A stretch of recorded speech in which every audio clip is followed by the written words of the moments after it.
एक मोठी बातमी आहे। महाविकास आघाडीचं जागा वाटपाचं सूत्र आता ठरलेलं आहे। ज्या मतदारसंघांमध्ये ज्या पक्षाची ताकद जास्त असेल त्यांना तो मतदारसंघ सोडला जाणार आहे। महाविकास आघाडीमधल्या तीनही पक्षांचं सूत्र आता ठरलेलं आहे। काँग्रेस नेत्यांची शरद पवार यांच्या निवासस्थानी बैठक झाली आणि या बैठकीमध्ये या विषयावरती चर्चा सुद्धा झाली आहे। सध्याचे महाविकास आघाडीतील विद्यमान आमदारांच्या पहिल्या जागा त्या पक्षांना वाटल्या जातील आणि त्यानंतर सत्ताधारी पक्षांच्या मतदारसंघांमध्ये महाविकास आघाडीमधल्या ज्या पक्षाची जास्त ताकद आहे त्या पक्षाला ती जागा आता सोडली जाणार आहे।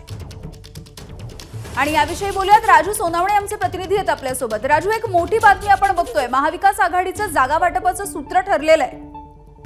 यामिनी पाहता आपण विधानसभेच्या निवडणुकीला जे आहे ते काही दिवस उरले असं म्हणावं लागेल आणि त्यासाठीच काल काँग्रेसच्या नेत्यांची मॅरेथॉन बैठका दिल्लीमध्ये काल पार पडलेल्या होत्या।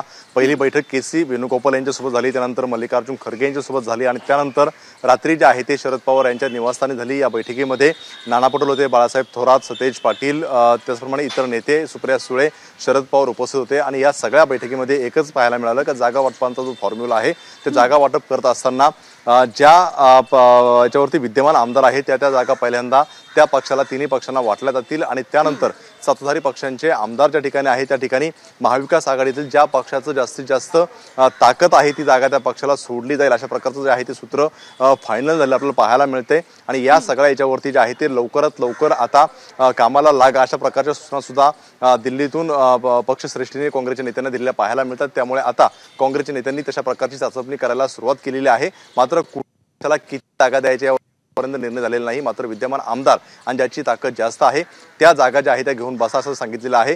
हे सगळं सूत्र ठरवण्यासाठी जे आहे ते प्रत्येक पक्षाचे 2 नेते असणार आहेत, म्हणजे एकूण 6 नेत्यांची समिती गठीत केली जाईल आणि ती समिती यावरती काम करेल। त्यामुळे साहजिकच आपल्याला पाहायला मिळते का पुढच्या काही दिवसांमध्ये यावरती जे आहे ती चर्चा व्हायला सुरुवात होईल। महाविकास आघाडीचे सूत्र ठरलेलं आपल्याला पाहायला मिळते। यामिनी, अगदी राजू, धन्यवाद या माहितीसाठी।